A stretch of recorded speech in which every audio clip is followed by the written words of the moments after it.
It was just an abandoned chapel I'd pinned on satellite view, stone well out front, basement door yawning black. Then the well started clicking, steady as a metronome, and something in the dark whispered hello in a child's voice. That was the moment I knew I wasn't trespassing alone. I've always been the kind of person who wanders where the map turns vague. As a kid, I hid in games. As an adult, I hid in empty places. On weekends, I'd scroll across satellite imagery, dropping pins on rooflines swallowed by trees, then spend my days off chasing them. Half the time, they turned out to be nothing. The other half was why I kept going. This was late autumn of 2019, a slate-colored Sunday on the North Yorkshire moors. I parked on a rutted farm track and walked 10 minutes through bracken and wind, jeans soaked at the hems, boots knocking hidden stones. Rusted bins and a tangle of wire appeared first. Then a clearing, and in it a chapel no bigger than a cottage, roof sagging, stained glass shattered into teeth, lichen blooming across the stone like frostbite. There was a well in front of the doorway, low and round, its brick rim flaking. I leaned over, expecting the dark to just be dark. It wasn't. From far below, a faint sound rose up, click, 2 seconds, click. Not water, not rock slip, more like a stick tapping a wall on purpose. I stared until the cold numbed my lip against the rim. The rhythm worked under my skin, tugging, as if it wanted me to time my breathing to it. When I finally pulled back, the silence of the clearing felt crowded. I told myself it was wind and moved on. The porch groaned under my weight. One of the double doors hung by a single hinge and complained loudly when I pushed it. Dust lived in the air. Light fell through the broken glass in colored scraps, as if the old saints had been chewed and spit across the pews. Half the benches were overturned, the pulpit listing like a ship. Behind it, an arched doorway opened onto a narrow passage. I did the usual, slow sweep with the torch, a couple of photos for the folder I keep like a private museum. The place had that sad beauty abandoned churches get, where even the wreckage feels reverent.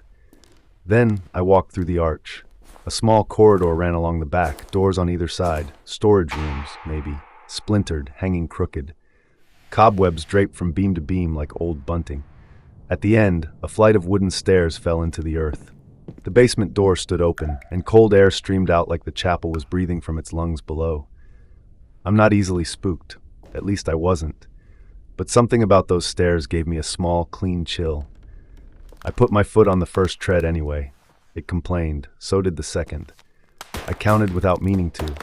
By the seventh, my right boot found rot. The wood let go with a sharp crack and dumped me backward into a drift of junk and dirt. I landed hard on my tailbone and said something my grandmother wouldn't have liked.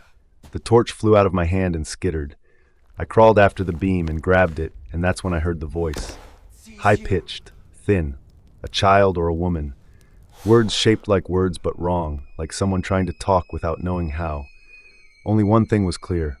Hello. I turned the torch across the room. Stone walls, patches of damp, broken furniture bones, dirt floor. Nothing alive to make a mouth. Then the torch found a hole in the far wall, an opening hacked out by hand, the edges rough and recent. A tunnel. The voice came from down there. I took 2 steps into it before the rational part of me caught up to the body that had already decided. The walls were raw and closed, the beam picked out shovel gouges and the shine of moisture. My torch flickered and my heart stuttered. I smacked the barrel with my palm and it steadied, louder than I meant it to. The voice grew clearer. Not clearer in sense, still gibberish, but closer, like it was learning how my name should feel in a throat. Then it stopped. Silence folded tight. In it, the clicking returned. Click. 2 seconds. Click. The rhythm from the well echoed through the tunnel, off stone through me. It sounded nearer now and farther and everywhere at once. I ran, back across the dirt, back to the stairs. I remembered the broken tread at the last second, caught the rails and hauled myself up hand over hand, the torch banging against my chest. I dropped it at the top and left it where it fell. The hallway felt 3 miles long. I hit the main room at a sprint, shouldered the door wide enough to squeeze through, and nearly tripped over the lip of the porch. The clearing had gone museum quiet. No birds, no wind. Even the trees seemed to be listening. I stopped at the well because I had to. I peered down, expecting the metronome of sound. Nothing. Just a shaft of dead black, the kind that eats light. I ran the rest of the way to the car, breath hot and painful, and drove home with the music off, hands so tight on the wheel my knuckles ached that night. I skipped the other pins on my list and avoided the moor for a month. When people asked why, I said I'd been busy. When I thought about the tunnel, I told myself it was kids. When I thought about the clicking, I told myself it was water. I said those things in the bright, safe kitchen light, and sometimes I even believed them. I didn't quit exploring, not entirely. You don't abandon a thing that's taught you how to be alone. But I added rules. Daylight only, no basements, no structures with wells. It felt dramatic, the way new boundaries always do.